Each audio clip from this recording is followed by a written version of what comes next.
Say what?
Football season is here, baby. Let's go. Kevin Bowen, Chris Presley back. Another edition, I believe the fourth in the history of Beers with Bowen. Virtual.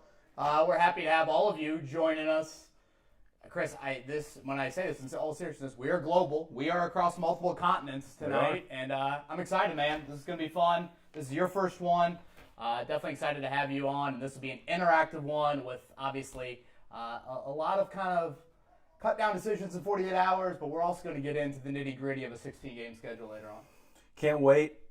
Before we jump in, you want to talk about the breaking news that happened, an hour or so ago? Yeah, a little bit earlier. Ryan Kelly, contract extension. I think it was 4 for 50. Yep. 4 years, $50 million. You and I have talked about it on past podcasts, Chris. 11, 12 starters for the Colts that are free agents this year, and the one name I kept on saying, he will get an extension before the start of the year, was Ryan Kelly. Absolutely. I think once the COVID stuff kind of calmed down and you got to, okay, this is what the salary cap's going to look like in 2021 and beyond, that's when I felt like this deal was going to get done, and well-deserved. You know, I go back to a story Frank Reich said when he took the job in 2018. He said to Chris Ballard, we need an alpha dog at center. Like, not just, A.Q. Shipley, Jonathan Harrison, respectable players, but you know what I'm getting at here. Right.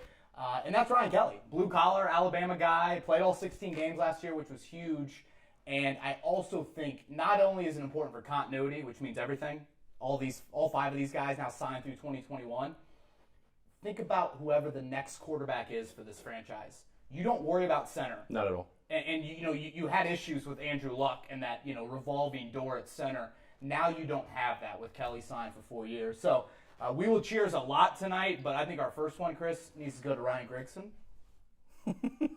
Seriously. Cheers. This was a good draft pick. Come on now. We got to give credit where credit's due. We do. He got it right. That was his final pick? That was his final first-round pick. Yeah, 18 overall, Ryan Kelly. I would say after T.Y. Hilton, I'm not counting Andrew Luck as a Ryan Grigson draft pick. After T.Y. Hilton, I think it's the best draft pick that he had. Yeah. So I know a lot of people thought it was kind of a slam dunk at that point, but still, good for Ryan Kelly. And I think it's an important thing to not have to worry about in 6 months. Absolutely. as you said, this is going to be more interactive than some of the other ones that we've done. Big thanks to the production crew here. They've done a great job. You guys are going to see some of that. We're going to get into some takeaways from camp. Yes. We're also going to talk about the 53-man roster as you see it through your lens right now as that's coming up. We will have some fun as we go to a trivia and then some over-under, and then also break down the Colts schedule as well. And trivia will be near the end. And for the winners tonight, 5 questions. The first commenter on YouTube. We're going to stick to our YouTube comments. So feel free to comment. We encourage comments. You guys know that I love being interactive on the podcast. So please comment. Chris has got the laptop. He'll be looking through those. When we get to the trivia at the end, whoever answers each question correctly and first, they get one of our 5 remaining spots in the Fantasy Football League. We have drawn 5 names. Chris and I will obviously be in the league. And then we need 5 spots courtesy of the YouTube comments. So we'll watch, we'll monitor, we'll say your name. Maybe we'll have you guys, I think, DM us tomorrow, I think, or tonight, whatever. Right. That's kind of the best thing with that. So we'll take your questions throughout, but the Family Feud, that was a Joey Molinaro little segment, if you will. I don't know if Steve Harvey's the perfect person to have for that, but whatever. He's going to be on there, and we will have 5 questions, wide-ranging 5 questions to close out tonight's Beers and Bowen. Also want to let everybody know, if you listen to the podcast, which obviously all of you do, or most of you do, we will be posting underneath the upcoming YouTube podcast links a pick'em through cbssports.com that you can go to, play with Kevin and I every week, play against each other. At the end, maybe have a grand prize winner for whoever has the most picks correct throughout the season. But just another way to stay interactive with you guys. Like Kev mentioned, going to get into a lot of your questions, or the ones that we can. Want to keep this to about an hour because we respect your guys' time and coming out here and hanging out with us for about an hour. Evan Cheeks, as a lot of you guys know, is back there. Heston's here as well. They're going to probably be commenting inside of the comment section to some of your questions. But yeah, ready to have fun. Let's go. I am drinking little Gumball Head tonight. Going with the Munster Brewery, Three Floyds, up in the region. Got a little Rheingeist as well. Chris, I got a bachelor party for my brother-in-law in Cincinnati this weekend. So as I said in the podcast, prayers, please, for me. But I got a little Rheingeist Truth, if I'm feeling that as well. What do you got? So I kept it local as well, just to kind of help out some of the local breweries. Went with the Sun King variety pack. Decided can pick whatever whatever I'm feeling. I'm a big Wee-Mac out of the old Sun King variety. Got a Wee-Mac down there. Also, family name, went with some Elvis juice from Brewdog Brewing. So we both got a local beer from Indiana and a Cincinnati beer. So I love it. Let us know what you're drinking. Enjoy it, and we'll have some fun here the next hour. All right, let's jump right into it. Camp preseason takeaways. First one we're going to get into, the new man under center, a guy that a lot of us didn't necessarily care for a lot of those years, but Phillip Rivers. Yeah, he was telling a story today to Pat McAfee, I heard, about the old ACL that he tore in the final game of the RCA Dome. The Chargers win, unfortunately, for the Colts. But I would say my biggest takeaway, Chris, watching Phillip Rivers operate now in about 10 full padded practices, physically, you might argue Jacoby Brissett is the more gifted quarterback. And I know people will take that and be like, oh, did I just spit up my beer? But I think where Rivers will separate himself is in the mental department. And that meant so much to the Colts last season. They felt like, from a processing standpoint, pre-snap, can you identify where the pressure's coming from, where this ball needs to go, get it out quickly, and progress through those reads in a timely manner? This does not get to 1 to 2. Let's make sure 3 and 4 have a chance to make a play as well. That's what stands out to me about watching Rivers, is just that quick mind. Yeah. And I think Frank Reich and him almost look at it as, we're just going to out-chess match teams. That's the goal. Physically, I have my worries. The vertical passing game, we'll get into that a little bit later in this Beers with Bowen, but yeah, I still need to see a little bit more of that. But again, from I'm going to be decisive, I'm going to be quick rhythm, I'm going to let my guys make plays with the ball in their hands. That didn't happen enough last year. That's where I see the biggest difference. And when you watch Rivers and then you watch Jacoby in the same practice, it's pretty obvious. Let's go to the next one. Starter, Marlon Mack. Yeah, our fantasy legends out there, they want to know this, so we got to mention it. I thought it was obvious, but I guess we just need to mention it. Marlon Mack's a starter. I expect maybe 1 to 2 series extra for him each game early in the year. Frank Reich said a fantastic camp. Think of a quicker short area quickness guy is Mac. Taylor's the home run. You give me daylight, and my 4.38 speed is going to get by all of you. But Mac is the guy you trust. He's earned the respect. Mike Tannenbaum is an idiot for the tweet saying that he had a subpar season last year. Top 3 idiotic tweets in 2020, which is saying something. To me, Marlon Mack, it's a no-brainer. If I'm in a fantasy league, I'm taking Mack because I know that guy's going to be the starter for at least, a month. And then, someone else will get hurt around the league, and I'll find a running back off the waivers. So, some nice things from Jonathan Taylor, certainly, and we'll get into it. But still, Marlon Mack deserves to be the starter. Yeah, that's the one. Friends from around the nation, family members from around the nation. That's been the question a lot of them have been texting me about. I got one just before the show. Hey, I'm in the middle of my fantasy draft. I already got these 2 running backs. Where do I take Taylor if he's still there? So and I would still take him. There's going to be a 1-1 punch, to steal a phrase from Frank Reich. But if I'm feeling better about one of the 2 early on, it's the dude that ran for 1,000 yards last year behind this O-line. Well, let's get into another topic of things that we love, and that is the depth at the defensive line. Chris, I honestly think it's one of the deepest position groups in the Chris Ballard era. Tight end, I think you could argue at times, but he has invested so much into this group. Think about it. Trade for Buckner. Pretty good money for Danico Autry a few off seasons ago. Obviously good money for Justin Houston last offseason. Second-round picks in Ben Banigou, Kamoko Ture, Tyquan Lewis. There is a lot invested in this group. And, I think Chris would be honest and say it's about time that they've showed up. And I think their depth, I'm kind of like, boy, does that mean the second-team offensive line just sucks? I'm a little worried in that realm. But still, Tyquan Lewis, Rob Windsor, Ben Banigou at times, they have just whipped that second-team offensive line. Jumping into the back half of the defense, another thing that, we're going to have to keep our eye on because with the opt-outs and with some new additions, but solid from Rocky Scene and Xavier Rhodes. I forgot to mention I got my football socks on tonight. Yeah. Did you wear those to the rehearsal? I did. I had a rehearsal dinner before this. Yeah, at times I can be 60 years old trapped in a 30-year-old body. At times I can be a 3-year-old trapped in a 30-year-old body.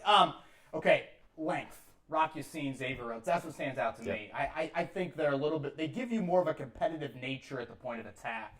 I thought Rock had a pretty good camp. Xavier maybe not as tested as much, but like you said, Chris, the opt-out of Marvell Tell makes these 2 guys, Rock Yacine, Xavier Rhodes, their health is paramount to this season. I know there's not a lot of great wideouts on this schedule here in 2020, but still, in today's NFL, and we know who the best team is in the AFC, if you don't have good corners, you're not getting through Arrowhead in Kansas City. Right.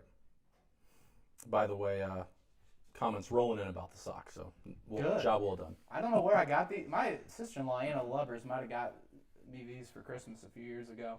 But yeah, they're comfy, folks. We should have had that sponsor. The sock sponsor? Yeah. We're open to any and all sponsors. We are.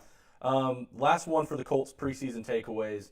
Day 3 picks showing up. Yeah, obviously we'll start with Jacob Eason. I've written about it a lot. It just stands out, the arm. It's one of the prettier things outside of my wife and my daughter that I've seen here in 2020.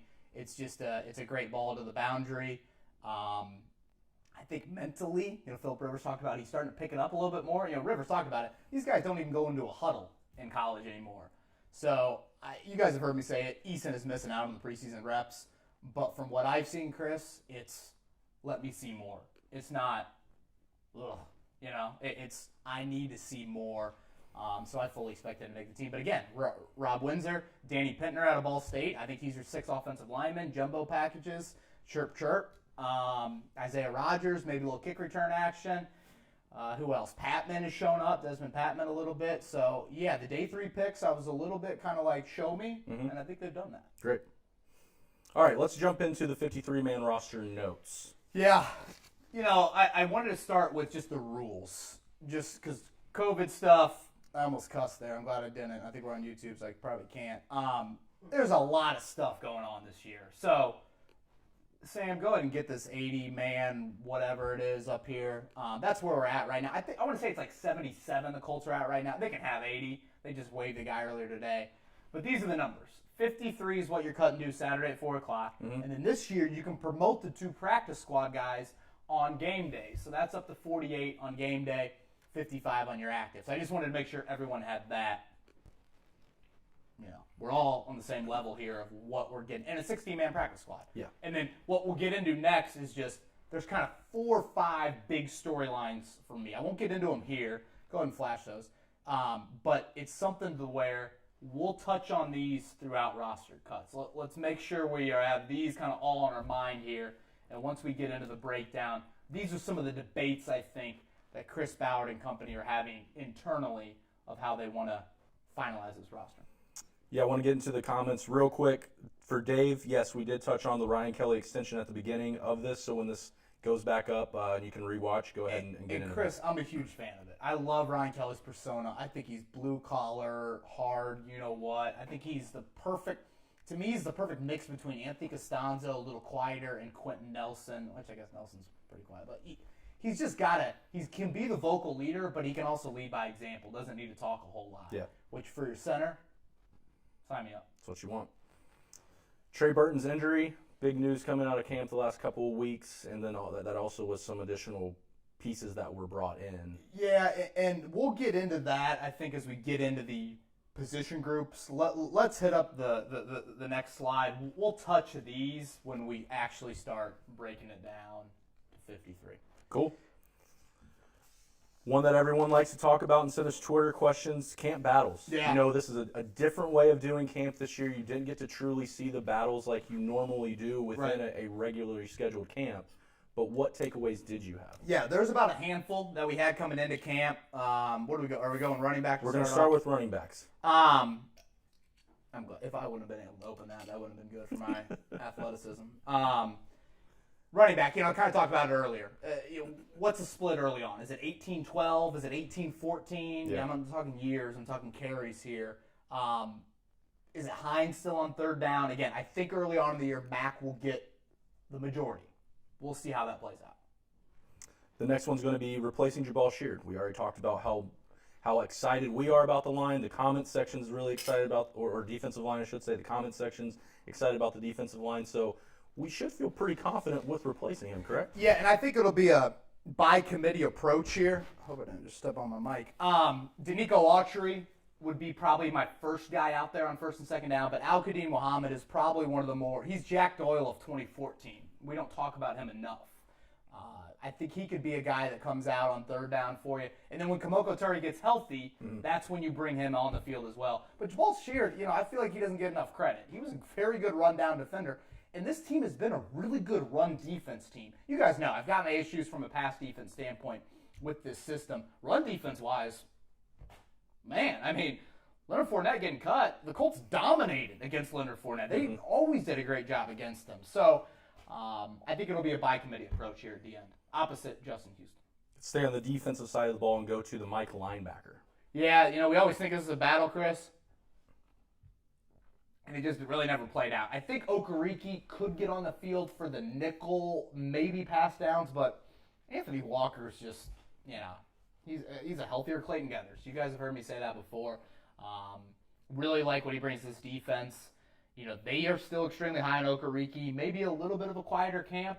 His athleticism, you like to see him get his hands on a few more balls. But still, I think Anthony Walker's your day one starter. A week from Sunday, people. A week from Sunday. I'm excited. Real football. Sundays. Tackling, scoring, wins, losses. Yeah. I love it. I'm so happy. Okay, starting cornerback opposite of Kenny Moore. Before you dive into that, what have you seen with his health coming back? Yeah, he was back this week, which is good because he's so important to this defense. I'd say opposite him, and again, that's the base defense. You aren't in base a whole lot. I think it's Rock Yassin first, and then it's Xavier Rhodes second. Now, Xavier Rhodes has started something like 94 straight games, so it'll be a little bit of a wake-up call for the former first-round pick if he is coming off the bench. But again, you play so much nickel in today's NFL, right? It's pretty much like starting. Yeah, Aaron, I did listen to you. They said we weren't drinking enough. They're props to you. The comment section's already loving how you've already taken 2 down. So. Oh, good. Thank you. Yeah. So we are listening. Last time they wanted me to shotgun a beer at the end or something. I was like, guys, I got a 10-month-old daughter. I can't be, you got to grow up. I do have the bachelor party on Saturday, though, so maybe it would be good prep. Last one we want to talk about in terms of camp battles, which truly was a battle, and I love the way that Frank Wright and the coaching staff decided to kind of test these guys is the kicker. Yeah, welcome to NFL life for a lot of teams. Kicker purgatory. The Colts are in.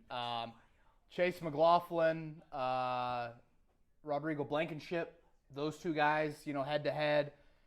I am going to give it to McLaughlin. I know everyone wants rec specs. I wear glasses a lot. I love the rec specs.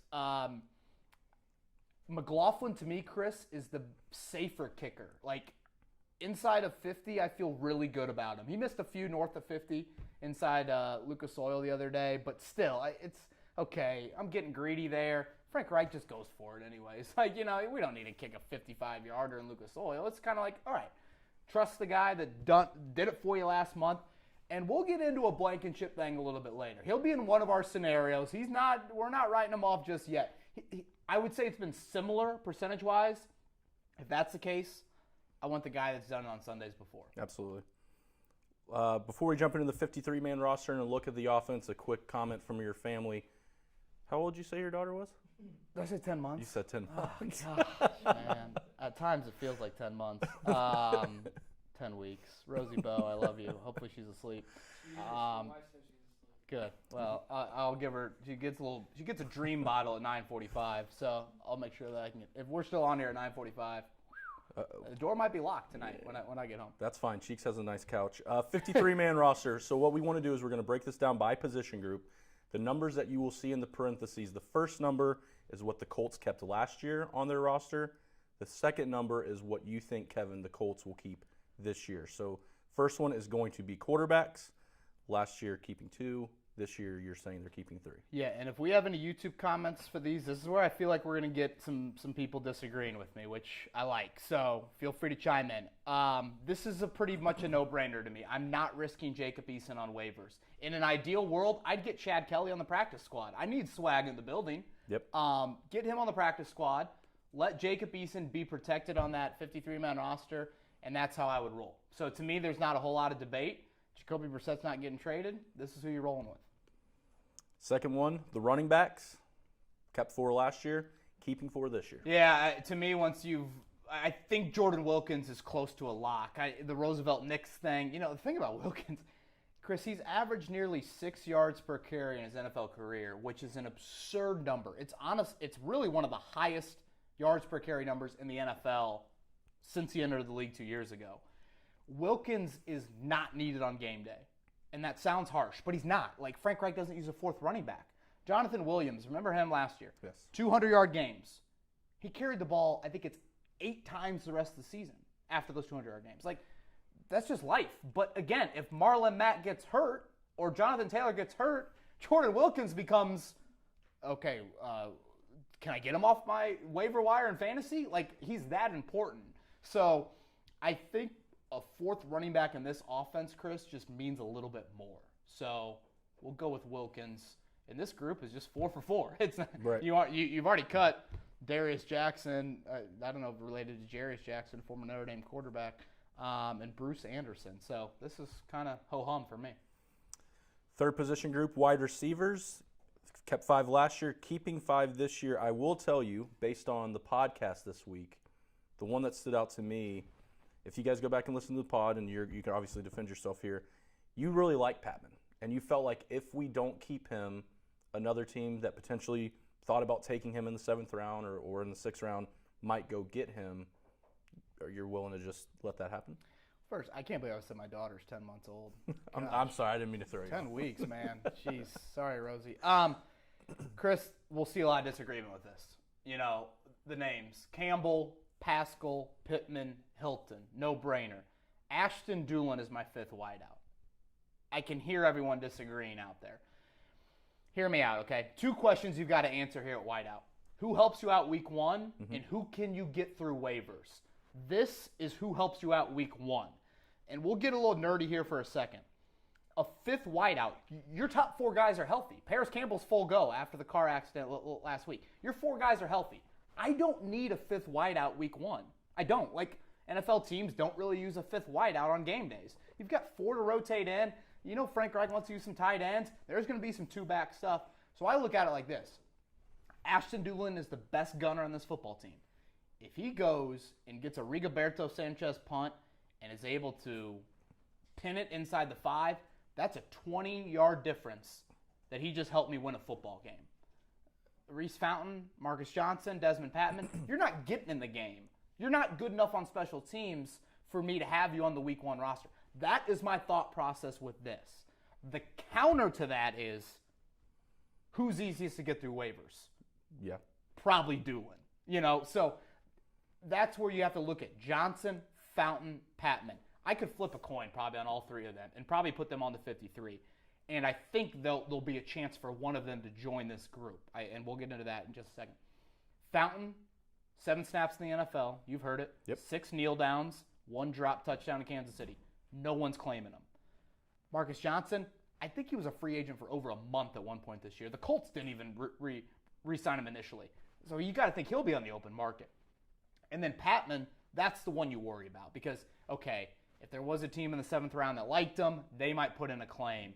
Still, I feel decent about getting these 3 guys through waivers, put them on the practice squad, and let's, feel it out through the rest of the 16-game season.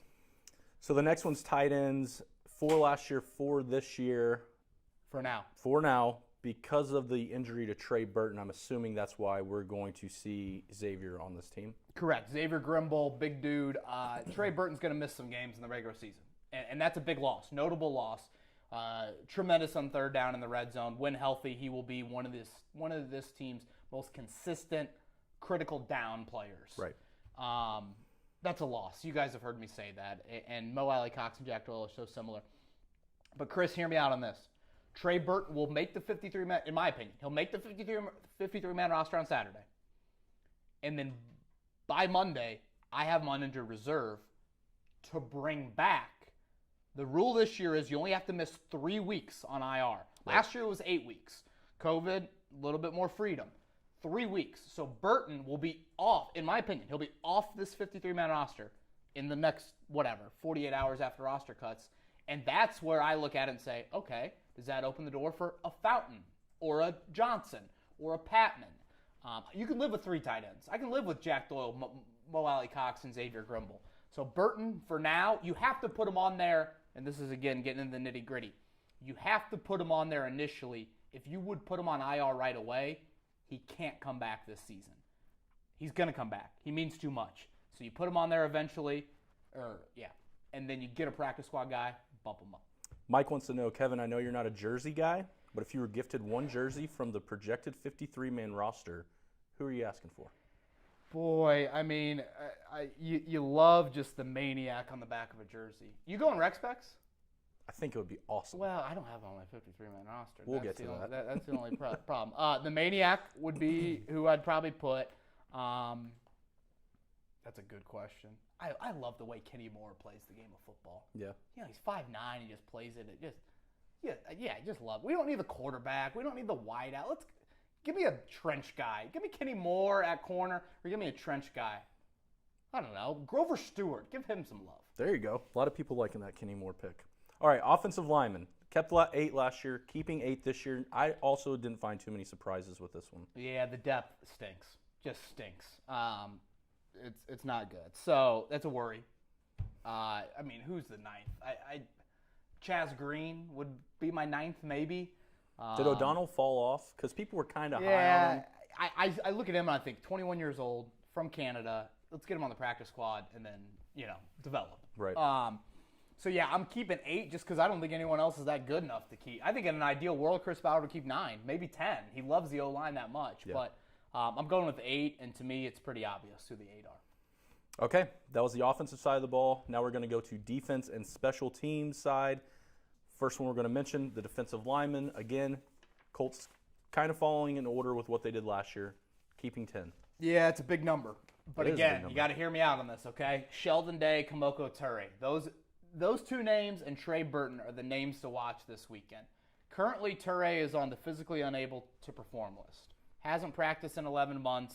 Dislocated, fractured ankle. We all saw it. Mahomes, Sunday Night Football, great win. Unfortunate ending for sure. If you keep him on PUP, I think he's got to miss at least 6 weeks.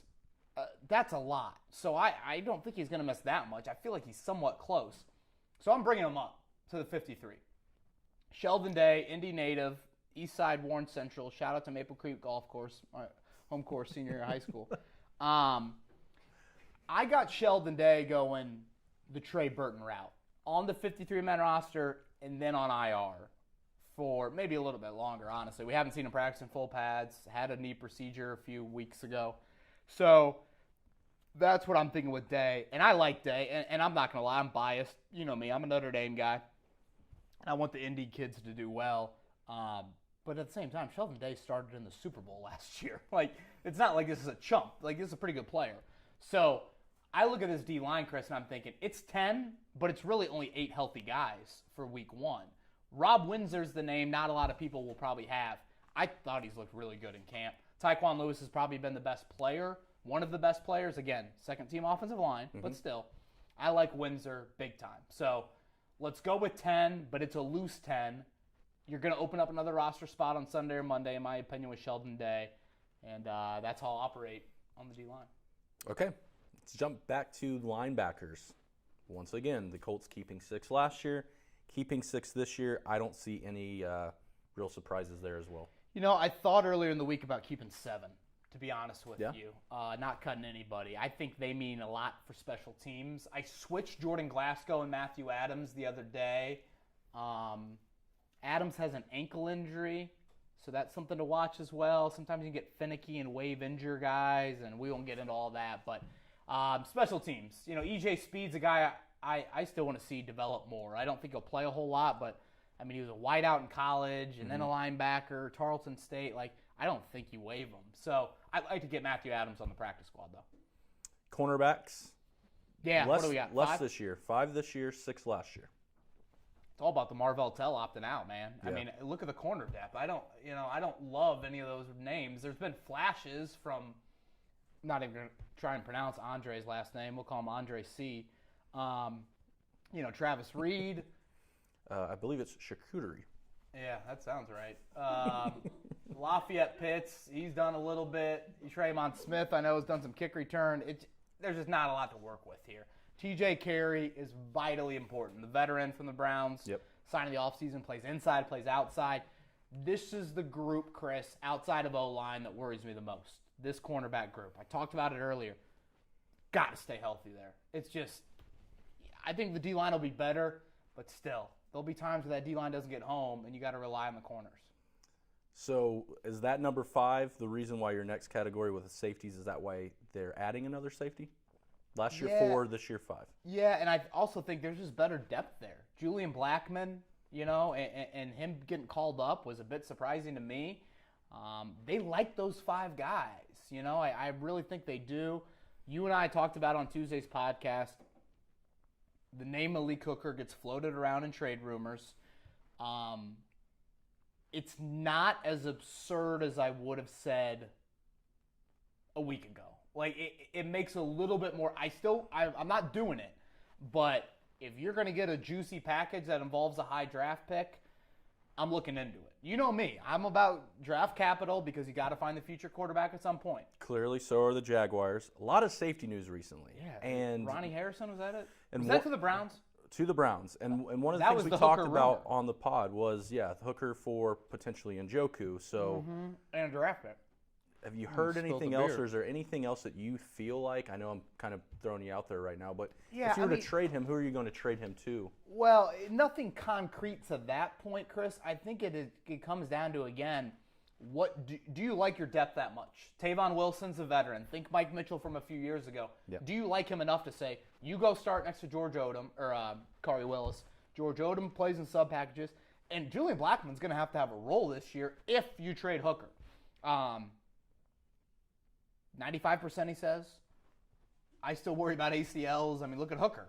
He suffered the big ACL, and some would argue if he's ever gotten back to that same player. So I would be open-minded. I'd answer it a little bit more frequently, and I would have a little bit more dialogue than I previously would have. But I still think you keep the 5.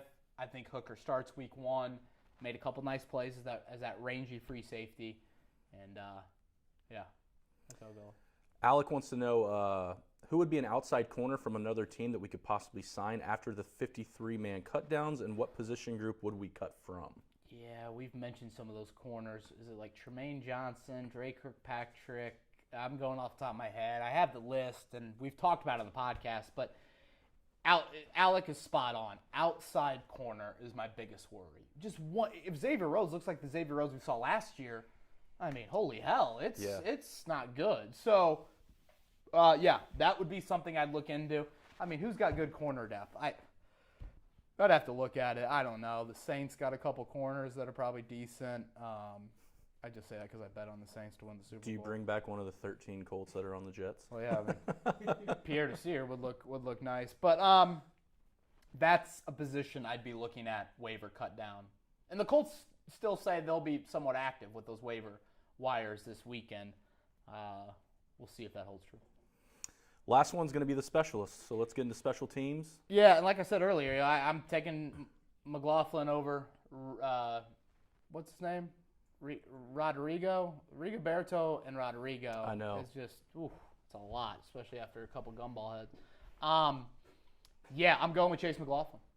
You know, I kind of like I like how he carries himself, kind of quiet, just methodical a bit in the sense of just, I'm doing my job. And, I mean, he filled Adam Vinatieri's shoes. Like, that's a big deal. I mean, Mariano Rivera's gone. You're the new Yankees closer. I mean, that's that's a big bleeping deal. So I'll go with Chase McLaughlin. But again, maybe we'll see in the next slide if Mr. Blankenship creeps around. Austin, yes, this is a local station in Indianapolis. He's chiming in on the comments here about this YouTube being recommended for you. We are in downtown Indy, right on the circle. Thanks for tuning in, man. MS Communications. MS Communications, worldwide headquarters, worldwide. What else? Let's get a few more comments. Do we have any more? Do we think the Colts cover 7.5 next week? That's from Matt Knox. Matt, I put $100 on the Colts minus 7.5 this afternoon. Once the Jaguars. Presley. Look at this production. You don't think we make tons of money? Yeah, I put $100 on the Colts minus 7.5 against the Jaguars week 1. They have no one on their. Who's on their team? You said you couldn't even the other day before the podcast. You said you couldn't even name like 5. Know. Yeah, 3. I said 3. I could probably name 5, but that's a lot. You know, it's something to the effect, Chris, of I couldn't name 3 Jaguars last year in Week 17, and the Colts lost. So we'll get into that in the game-by-game predictions, but that spread, if I'm not mistaken, I believe it's the second highest road favorite the Colts have been in like 7 years. So that's a lot of money that you're tying to with that figure. Well, let's, in terms of comments in regards to the team. Yeah.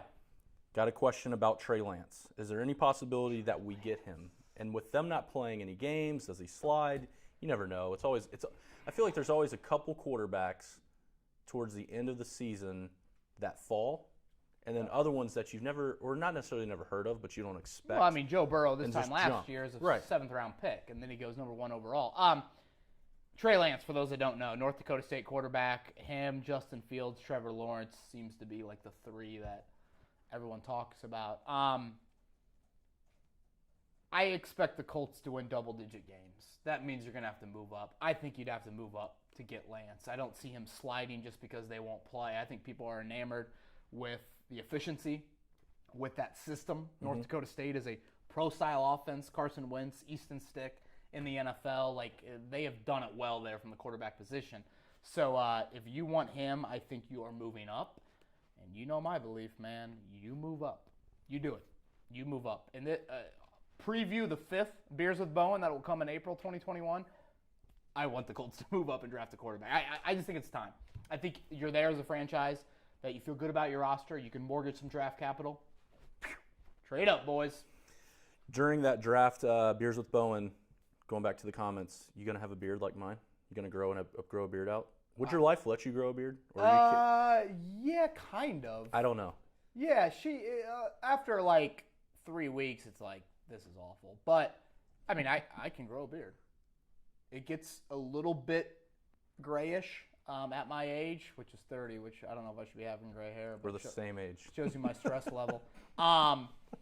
Yeah, it's I could do it, but the razor burns too bad when I shave it, so I'm not going to do it.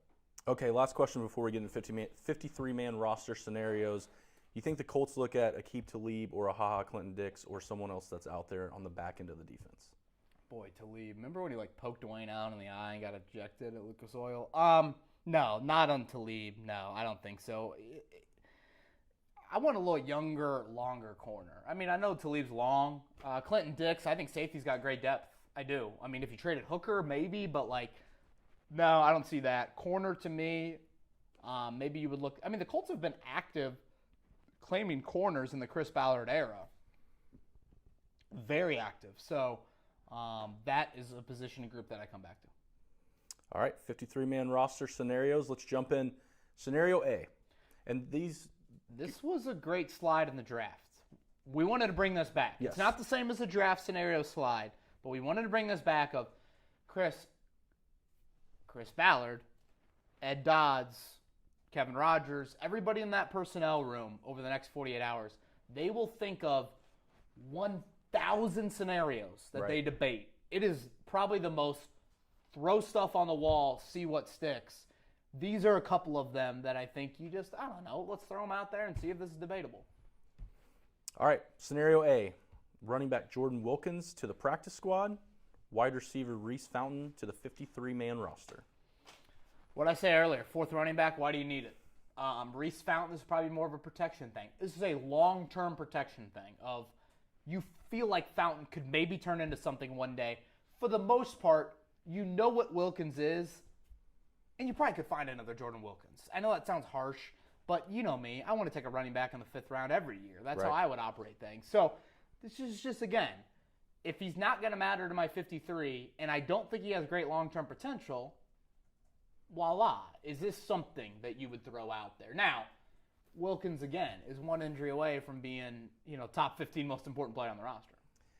This scenario probably will tug at the Colts' heartstrings, Colts fans, and especially our listeners' heartstrings more than anything because everyone seems to love Wilkins when we get Twitter questions every week. Oh, Everyone loves Reese Fountain. So now you're swapping the two.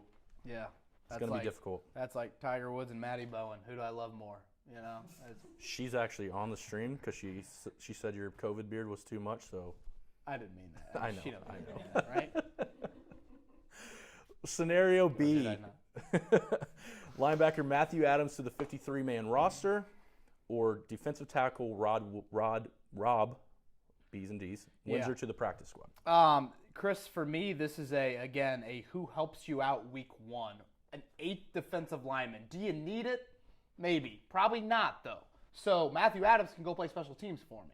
So these are all, again, the thought processes of who means more to other NFL teams, who could get claimed, and then also who's going to help me out week 1. And one thing, and Bill Polian pointed this out today when he was on with Dan, you get later in the week, in week 1, and that's when you start to see some notable guys get waived, and then you can sneak them through the waiver wire. Because everyone has their 53-man roster pretty much set by Thursday. Right. But then I waive a notable guy leading into Friday, and unless a team is tanking or has an open spot, they're probably not going to claim him. So that's another thing. This 53-man roster we'll see Saturday at 4. It will change a whole lot. The practice squad, 16 people by Sunday at noon. It will change a whole lot until this team gets on a plane Saturday afternoon for Jacksonville.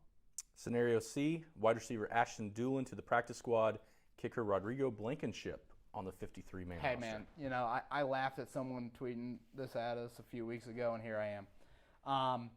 2 kickers on the 53-man roster. Some would say it's insanity. I would say it's all about finding the trade. Who's desperate? People, think about it. If you're a GM and you don't have a kicker, your fan base hates you. Literally. Every human being in the world says, oh, yeah, Johnny, Bush for the Carmel High School soccer team, he can go make a 45-yard field goal. It's easy. I watch him do it after practice. If you don't have a kicker, people hate you. So, that's just reality. So I'm saying here, if you've got 2, do you put in room, are you crazy enough to put 2 on your 53-man roster and say, all right, 6th round pick. Yeah. Right here. 7th round pick, whatever. I probably wouldn't do it, but let's think of every scenario in the book. So you got Skowski's going to Tennessee? I did. Yeah, and Ryan Suck up to the Bucks maybe I saw or somewhere. I didn't look. You know how funny it would be if we were. Gostkowski and Vrabel again.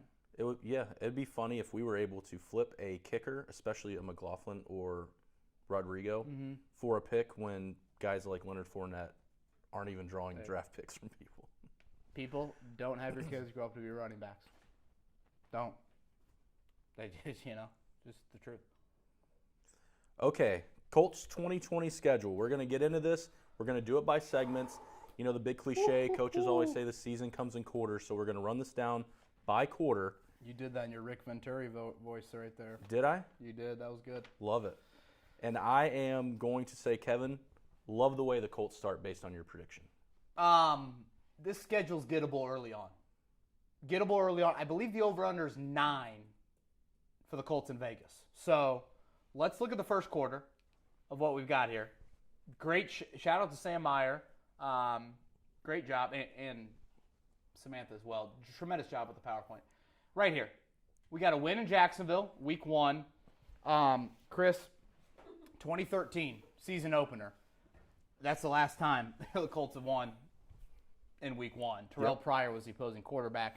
Like you said, 7.5-point favorite in Jacksonville. That's dangerous, man. I know Jacksonville's got a bunch of JV guys, but still, this might be the one night the JV and the varsity compete for a few quarters. You're not taking it? Well, I'd take Colts to win, but that spread, I'm still not sold on. All right. 90-degree heat week 1, I don't know. Okay, week 2, Vikings loss. People will probably not love that. I think the Vikings D is pretty good. They are. Really good. And just got better. Yeah, and I don't know if home field away matters that much this year. Maybe it will, but I don't know. Okay, win-win. So, yeah, I got a 3-1 start here to begin the year. Chuck Pagano's Bears, right? And the Jets, that's literally like playing your JV team. All right, let's jump to quarter number 2 of the season. Still a solid start. You still have them going 3-1 in that quarter. Yeah, I mean, people will laugh a loss to the Browns, but I just look at Cleveland. I'm like, they got to be somewhat decent. I don't know. I think Browns or Lions worries me a little bit. And, people would probably say Ravens they would lose to. I say Ravens win. Why? I think the defense is better suited to stop a Lamar Jackson than a Patrick Mahomes. Now, I know they beat Mahomes and the Chiefs last year. Banged up, no Tyreek Hill. Mahomes gets hurt in the game. I think the strike and running ability of the linebackers. Chris Ballard drafted all those kids.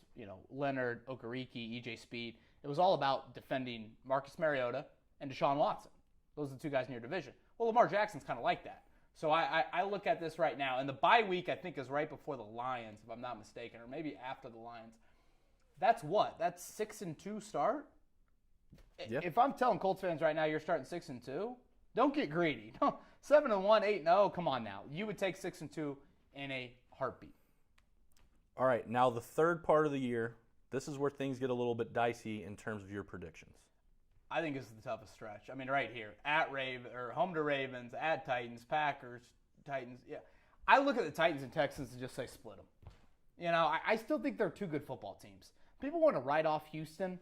It's the best quarterback in the division. And if you looked at their wideout group and now you worry about health, but still, if you didn't know they had DeAndre Hopkins before and you looked at their wideout group right now, you wouldn't be like, that's the worst wideout group in the league. It's still somewhat decent. Mm-hmm. And if that O-line can protect Watson, which is a huge if, I think you split them. Titans, I believe, this is on a short week. At Tennessee's on a Thursday night, so I don't love that. Yeah. What I do love about that week, that's Masters week. Masters Sunday. That Sunday, and the Colts don't play. Tiger defending his... How does that work out for you? NFL gods, thank you. Oh, my goodness. Mr. Goodell, thank you. You just thank COVID, and that's kind of rude, but all right. Whatever. I mean, the Masters is on a Sunday, and, the Colts are playing on Thursday. It works out well. So, yeah, people won't love this quarter, but, again, at the end of the day, what are you, 7-5 at this point? That's not, that's pretty good going in the last month of the year. All right, last 4 games, still another 3-1 stretch. Yeah, 3-1. Do the Colts ever win in Pittsburgh? I don't care if there's 0 fans or 100,000 You did this for fans. Joey. Stop lying. Oh, gosh. Joey, I forgot about that. Yeah, Joey will certainly appreciate that. Dude, they just don't beat the Steelers. And if Big Ben's help, they didn't beat Duck last year. The quarterback was Duck, and they lost to him. His name, Duck. Well, ours was Brian Hoyer, to be fair. Yeah, Hoyer or Jacoby did start. Boy, that Hoyer pick 6 was terrible. Yeah, I got 10-6. This is what I'm going with. The over/under, like I said, 9 in Vegas, so I'm taking the over. Yep. I think this is a team that should be favored to win the division. I look at Tennessee and think they're right there as well. Houston probably a slight notch below. Jacksonville, obviously, is it clever for Trevor, I believe is the phrase I've seen. That's what they're going with? Something. So, this is what I'm going with here. At Vegas, there's no fans there. I don't look at the Raiders and think they're anything that special, even though they did come here and win last year. But I like 10-6. I think with 7 playoff teams, undoubtedly, this is a team that should get in the postseason. And Chris, our listeners have heard this before. It's time for this team to prove it without Andrew Luck. Yeah. Like, it's time. There's no more excuses. There's no more of this and that. It's year 4 for Chris Ballard. It's year 3 for Frank Reich. There's been great moments. There's been not so great moments.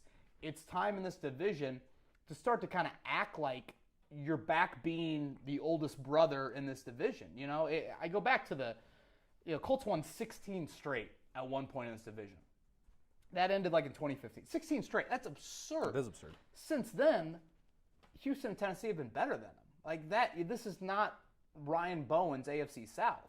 This is a new AFC South, and I think it's time for this team to get back to being, we're going to be more of a bully in this division, and ultimately get into the month of January and start having success. Because to me, it's not just you flip a switch and you're a Super Bowl team. Like, look at Kansas City. It was some steps for that franchise before they hoisted it. Right. To steal a phrase from Chuck Pagano. So I think it is baby steps, but it's a significant first step, and that's get to January and see what happens, especially with 7 teams in the playoffs this year. You talked about taking them at 10-6, which beats the over/under. Next slide, let's do over/under debates. This is something that listeners. Do we have any comments? What do people think about that? A lot of people want us to get over Luck, which I expected to have. Biggs 21 says 11-5 or 12-4. A lot of people saying 12-4. A lot of people think we're going to go a little bit higher, but at the same time, there are a lot that say we're going to go 10-6. Everyone does want us to finally get over that hump against Pittsburgh, though. It's one time since 1968 they've won in Pittsburgh. You know how old that is? 1968. Old. Yeah.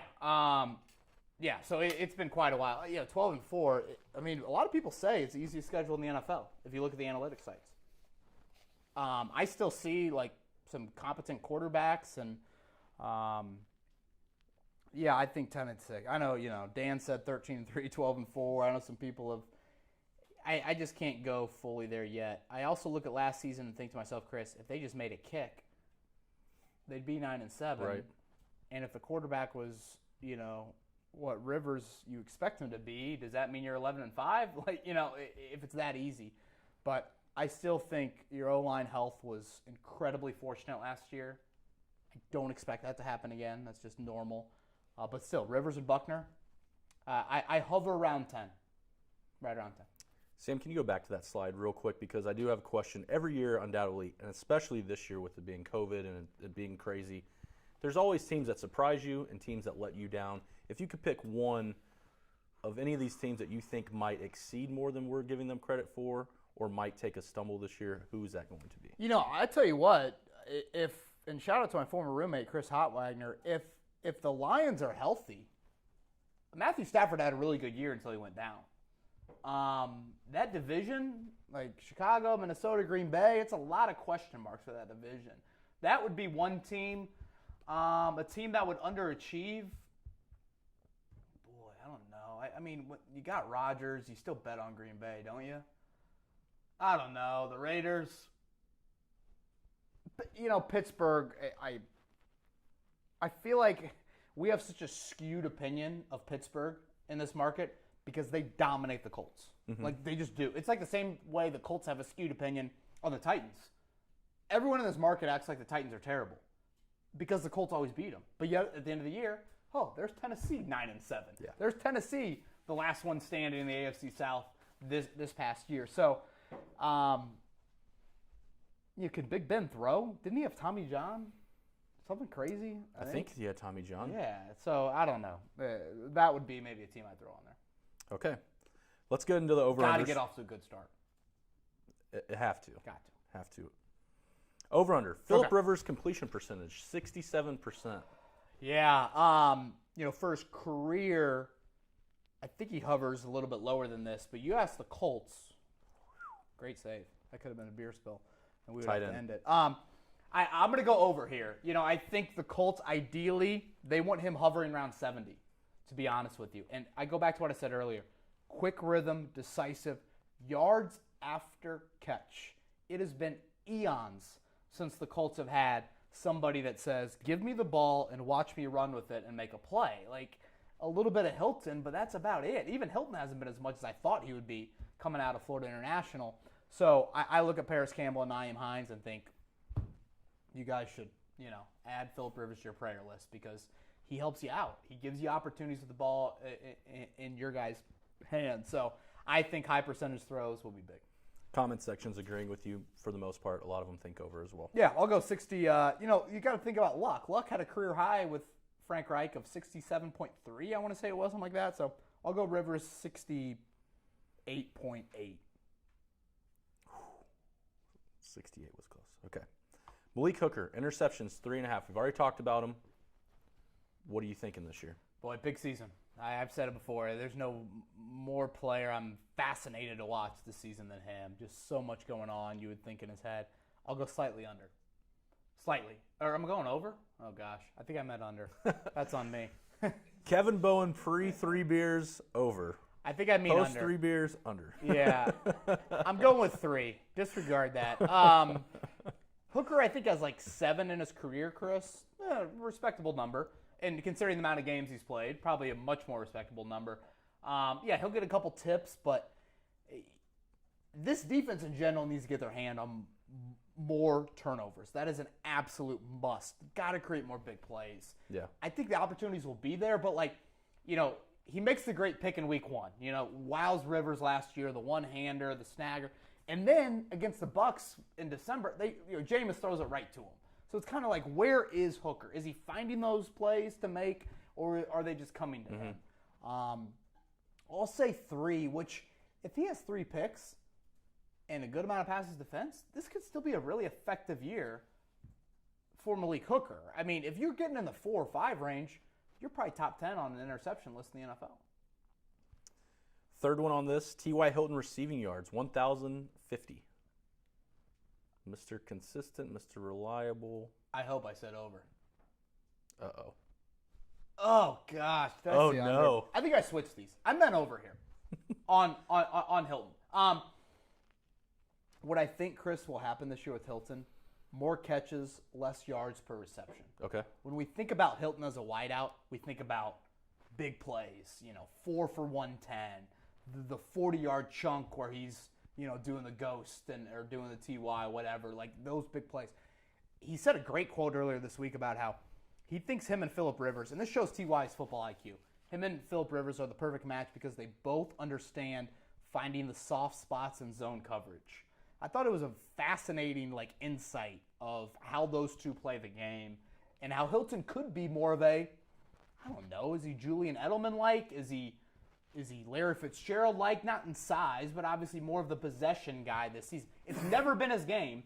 Is that his game in a contract year? So I'll say slightly over on that. Disregard the under.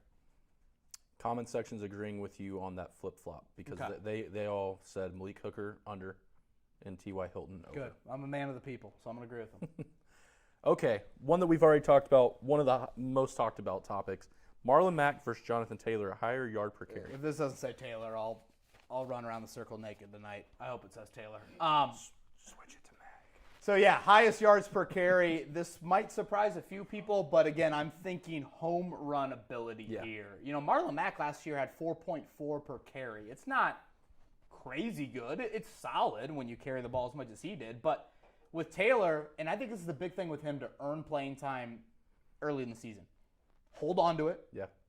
There's a lot of debate about the fumbles he had at Wisconsin. It was noticeable. If you look at his fumbles per touch, compare that to the top backs in the NFL last year, not to nerd people, and I've said this before, it's like 1 of 50 for him in college versus 1 of 90 for the Derrick Henrys, Christian McCaffreys, those guys. And he's going to get hit a lot more than he did at Wisconsin. Yeah. So you got to show ball security, and then you got to hit home runs. If he can hit a few home runs early in the year, which I expect him to do, I mean, I'm thinking third quarter, fourth quarter, Chris, that D-line's worn out. Here comes Jonathan Taylor. Another one that we hear a lot about on the podcast, Kimoko Ture, and 7.5 sacks. Yeah, his health worries me with this number. I think in his career it's like 18 games, 5.5 sacks. I'm going to go under here. And I just worry about the health. If you could tell me he's going to go play 13, 14 games, I'd probably sign up for that, honestly. So that's why I'm going Ture just a hair under. Again, I still think if he can give you whatever, 6.5, be durable late in the year, consistent hurries. That's if I'm going to nitpick Justin Houston a little bit from last year. Good sack numbers, few more hurries. So that's a little nitpick. I'll go slightly under on Ture. One of the comments just asked, do you ever see Jonathan Taylor being a 3-down back?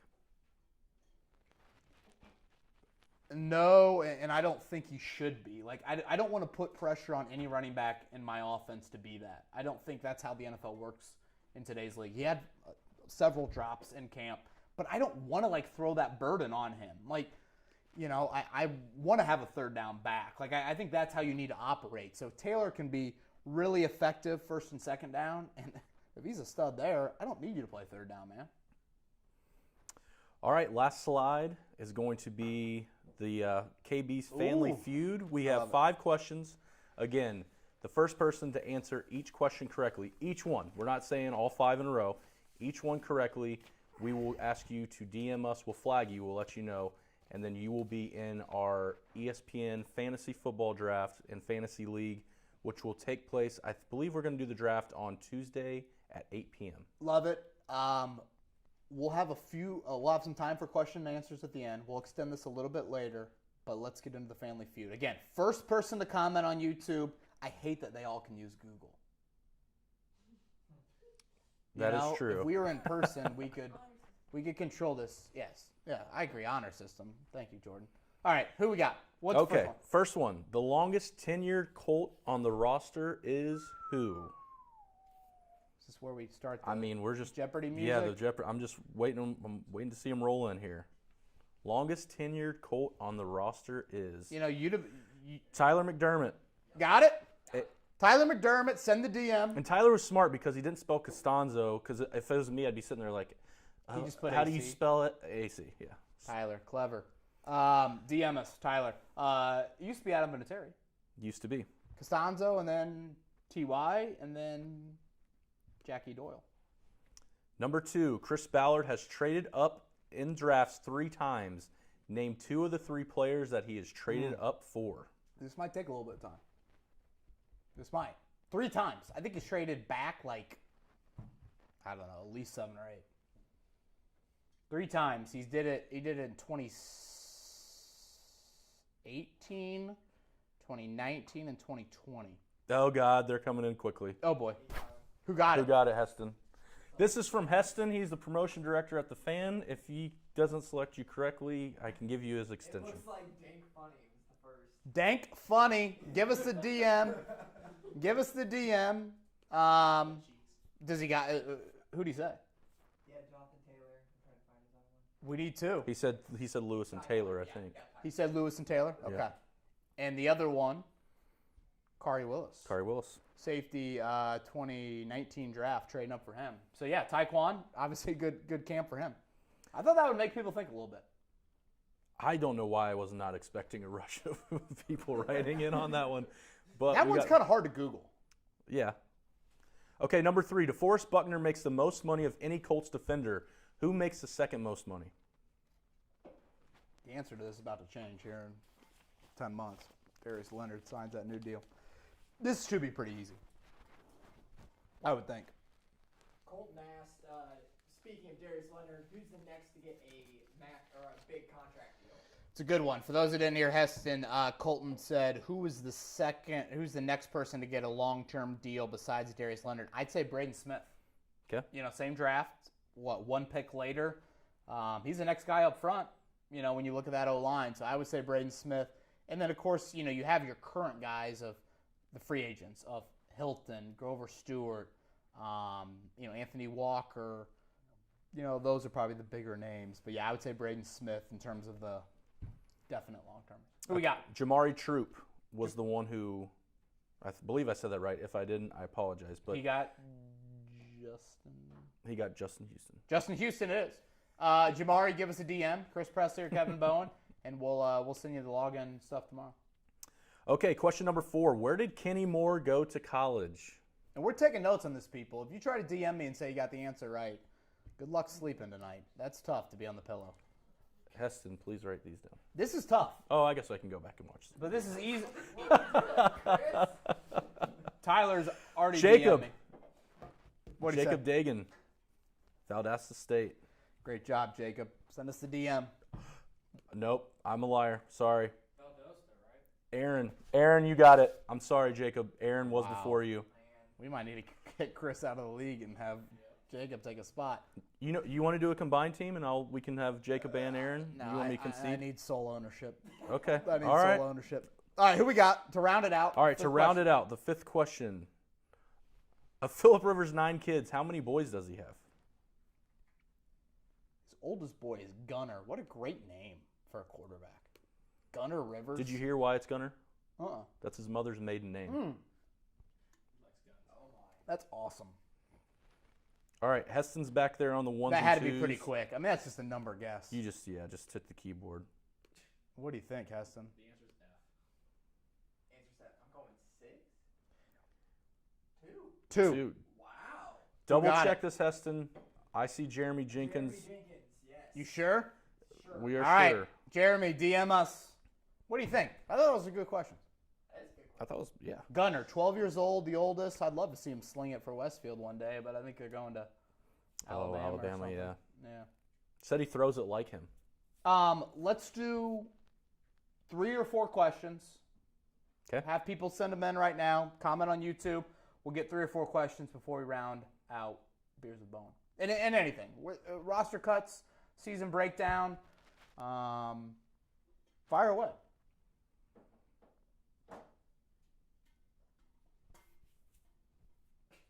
Are we waiting?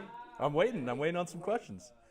Heston asked the one that was talked about. Who's going to be? Who do we go after?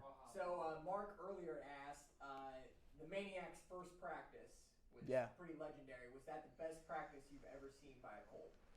Wow. So the question was about the Maniac, Darius Leonard's first practice at Grand Park in 2018.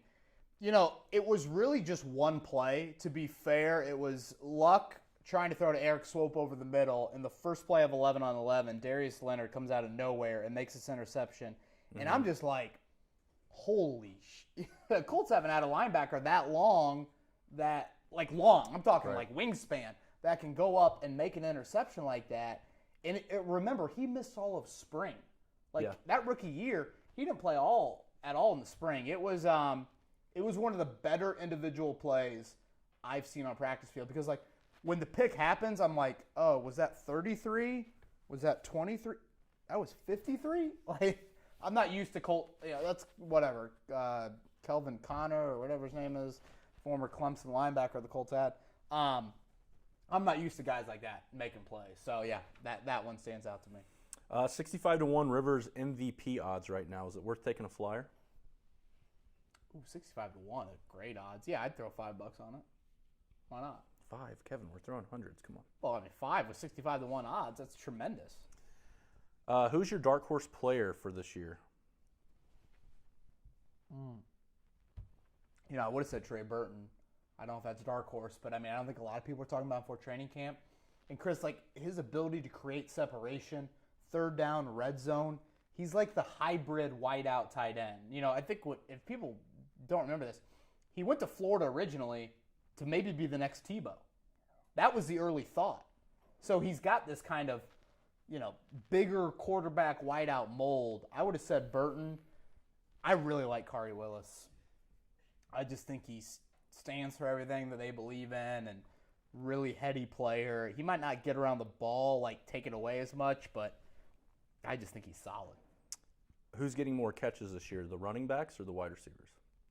Oh, wideouts. Yeah, I mean, it's what we have to remember about the dink and dunk we saw in camp, Chris. That's what this Colts defense does. Like, they play cover 2, they let you catch the ball, and then they swarm. So I think it was a lot of, like, taking what the defense gives you. So, yeah, definitely still the wideouts. I mean, Hilton probably had the most catches per day. So, yeah, I'm still going there. Is Rivers meshing well with the other players? I think so. I think at the end of the day, you can put the friendship with Jacoby Brissett aside and say, who gives me the best chance to win? Yep. And Rivers is just a crazy, passionate human being. How do you not love his passion? Just, that dude is obsessed with football like none other, and I think it's awesome. I do. I think it's great, and I just think there's an amount of tension that he creates of, like, I'm the different quarterback now. This is my offense. This is my team. And I think there's a standard that he brings that unit and team up to. Let's go 2 more. When do you think Trey Burton will be coming back? Oh, boy. Gosh, I should have said 2 non-injury questions. I don't know. End of the month. It's when Frank Reich says today he's going to miss the first few weeks of the season for sure, that usually means a month. Okay, we'll do over under 110 tackles for the Maniac this year. Over. What do you have? 150-ish last year or the year before that? Yeah. Over. All right. Who's likely to get an extension first, Darius Leonard or Quentin Nelson? Leonard. You can give Nelson the old 5th year, pick up his 5th year option because he's a first-round pick. So, yeah, the Maniac would be due an extension. Well, I think deserved of an extension this summer. Next summer. Got to end on this one. Will Bill Belichick ever wear a mask? Someone asked me the other day, who athlete coach would you interview non-Tiger? And I said Belichick. I think he's just fascinating. He's a robot. He is a robot. I love him. I know people don't like to hear that, but I think he's unbelievable. What do you think of the Subway commercial? I haven't seen the full Subway commercial. Is it pretty good?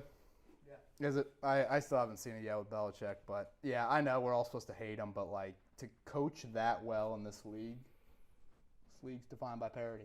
Yeah. We'll see this year, I guess. Cam, quarterback. All right, you got anything else? We good? No, I was just going to thank the production staff. Everyone's been commenting on all the work you guys have been doing. Cheeks, Everything you did for Jordan, this, Samantha, Heston, Sam, Phelan, who's not here. Unbelievable. Thank you to everyone tuning in. Thank you, Chris. I hope you enjoyed it. Yeah. We really genuinely appreciate all of our listeners. We know that we're taking up time on your Thursday night, so it means a lot to us. Thank you for being interactive as well. And as always, Kevin's Corner. You guys know where to find us. Everybody enjoy the football season. We are incredibly happy that it's here, and thank you for listening and reading 1075thefan.com. Have a great weekend. See ya.